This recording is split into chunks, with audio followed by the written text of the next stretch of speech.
See, initially, if you remember in uniaxial case, we started with the stress and said that a function of the stress, if goes to a particular limit, whatever be that limit, then yielding occurs. This is what we said. Okay, and then we said, okay, I'm going to now extend this to 3 dimensions just by taking another function, let's say a bar, and this function takes the sigma into a single value as the limiting value. When it goes to this particular limit value, then yielding occurs. This is how we connected from 1 dimensions to multi-dimensions. And we also said, okay, this function can also be written in terms of the shear stress separately and the pressure separately. Right? The same thing continues over here. And if the material depends only on the shear, then we knocked off P and said it is just a function of shear stress going to a limit, a single value. Let's say some kappa. Okay, and then we introduced a couple of yield conditions like Tresca and von Mises. Right? Now, in general, this is valid. If it is dependent only on shear, this is valid. We could also have a function which is just a function of pressure alone. Why not? Right? And this going to a value, etc. So these are possibilities. Okay. Now, we also know that we are dealing with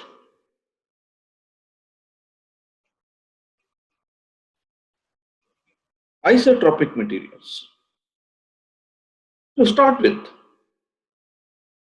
Later on in this discussion, we will go into how to model the yield function for an anisotropic material, that which behaves differently in different directions. What does it mean to say isotropic material? Supposing I take a material, let's say it's a sheet. If I take one specimen like this, or another specimen like this, or another specimen like this, it does not matter. All of them will give me the same value. Let's say kappa. And this is the material parameter. This material parameter connects to yielding. So you can call this as yield value.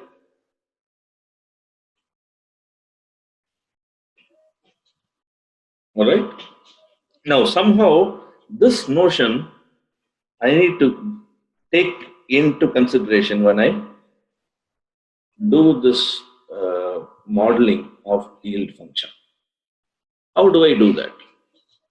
Well, if this or this gives me the same value of yield parameter or material constant, it means that it is isotropic. It also means that irrespective of which direction I take, it's going to give me the same yield value. Or in other words, I can also state this is, well, instead of taking the shear, or let's say our sigma, the yield value as such depends not just like this, but on the invariance of tau or invariance of sigma. Okay.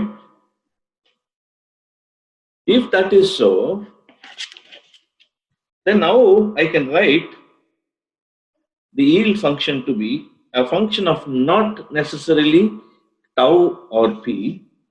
I can write it as a function of these invariants. Invariance can be written in many different ways. You can write it in terms of sigma 1, sigma 2, sigma 3, right? This is one way of writing. The other way of writing is in terms of I1, I2, I3, which are invariants related to the characteristic equation. For example, I1 is equal to sigma 1 plus sigma 2 plus sigma 3 and so on. Okay. I can also now separate and say, okay, I'm going to now write it differently. Instead of using sigma, if I use the invariance of tau, then I can say, okay, it depends on J2, and I'm going to introduce something called T, which is the third invariant of tau, okay, and the pressure P is equal to 0. So far, there is no loss of generality when it comes to writing this yield function. Now, let's have some discussion so that I can understand you have understood. Sir, I didn't get that characteristic equation part. Like how did you change sigma 1, sigma 2, sigma 3 to I1, I2, I3? Okay, sigma 1, sigma 2, sigma 3 are nothing but the roots of the characteristic equation. Okay, Correct? okay, okay, sir. So, I can either write in terms of roots of the equation or the coefficients of the equation. But the function f will vary, right? Like the f will become something See, else. this, if you want me to put it as G, that is also fine. Whenever I say Okay. f here, it is not the same function. In every one of these, please understand that this could be double f. Okay, so I'm just using some notion of this could be f1. Okay, this could be, let's say, f prime. I'm sorry, f. Shall I use h here? Doesn't matter. Right? These are different functions. Okay. So what is the third function, sir? This function? Yes, sir. That one. See, here, instead of writing in terms, so if I start from this, I will write in terms of invariance of tau and p. Tau. So I know tau has only two invariants, J2 and T. Okay. And this T is the third invariant of tau. This is the second invariant of tau. The beauty is in being able to reduce to just these three parameters. That's it. So I'll continue. Let's now look at the two conditions that we used. One is Tresca, the other is von Mises. Okay? I'm going to give several interpretations of this so that you get a picture of how these are all connected. Okay? What did we say? We said in terms of Tresca, we said, okay, let me have tau 1 is equal to tau 1 max is equal to sigma 1 minus sigma 2 by 2 and so on. Right? So that I can now write tau 1 2 max, maximum of tau 1 2 max, tau 2 3 max, tau 3 1 max goes to a limiting value, so it's a k. Okay, and let me call it as kt, which is Tresca. Okay, For von Mises, we said we can use this and this and say, okay, simplest function that I can take from here, where it depends only on the shear, means I should knock off this. It could be a function of these two, but the simplest one is J2 is equal to, let's say, K of von Mises. And what is this J2? This J2 you can easily figure out to be nothing but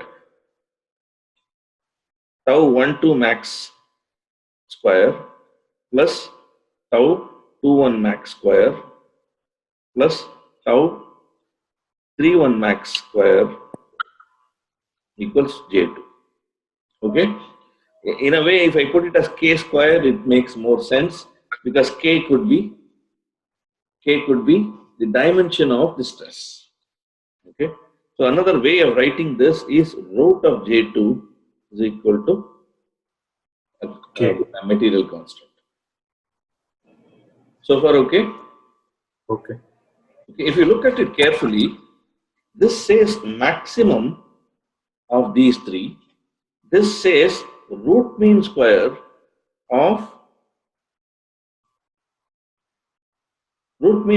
these three is equal to the material constant. Okay? I want you to take values for tau 12 max, tau 23 max, and tau 31 max. Put some values now. Okay? Whatever be the values. I want you to do it now.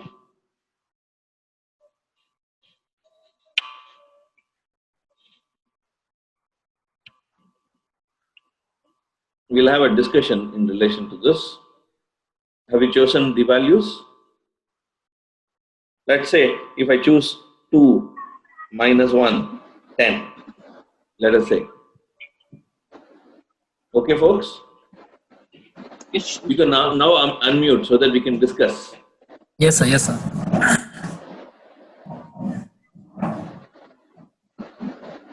Okay. So each one of you have chosen some value, correct?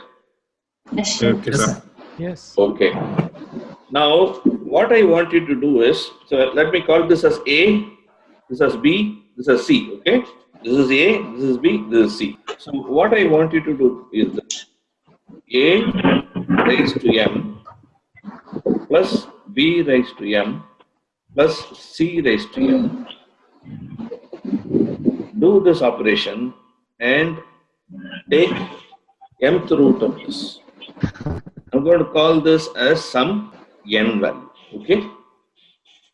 Okay. Supposing I take 2 here, I get RMS of ABC. Okay, so I'm going to call this as N2.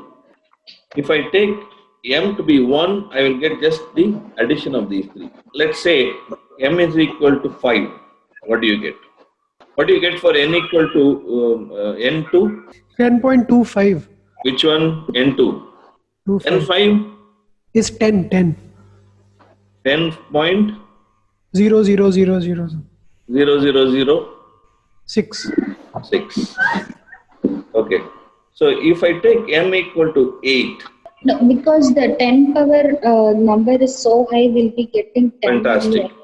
Give me some other set of values, A, 3, 4 and 5. Is that okay? So what is N2 equal to? 7.071. 7.071. N3 equal to 6, sir. 6. directly 6. Yes, sir. N5 5.35.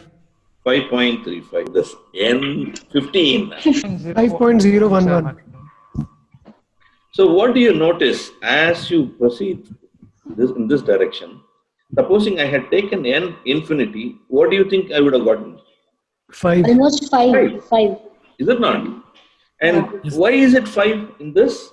Because The that is maximum number of. Therefore, I can say that Tresca is nothing but n infinity of this tau 1, 2, tau 2, 3, tau 3, 1 max. Whereas von Mises is Root mean square. N2. Now, suddenly I get a lot of options. Why can't I take N3? I can take. Yes, I can take N4. I can take N5. As you go further and further, it restricts itself to the maximum value. But the contribution becomes better and better as you move towards N2. And therefore, it is possible for me to have any of these that I can introduce as my yield function. Now I have generalized. It's not necessary that I have to have Tresca or von Mises. I could have a plethora of yield functions that I can generate. This was introduced by Holsford. Please have a look at. Okay. I will share that chapter with you. This was introduced by Holsford in 1972, which now contributed to generating functions. If this is too sharp, if Tresca is a too sharp yield function, I could probably blunt it slightly, depending on the value that I take for the norm.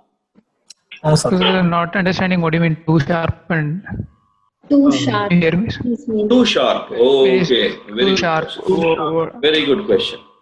So that brings us to the next question.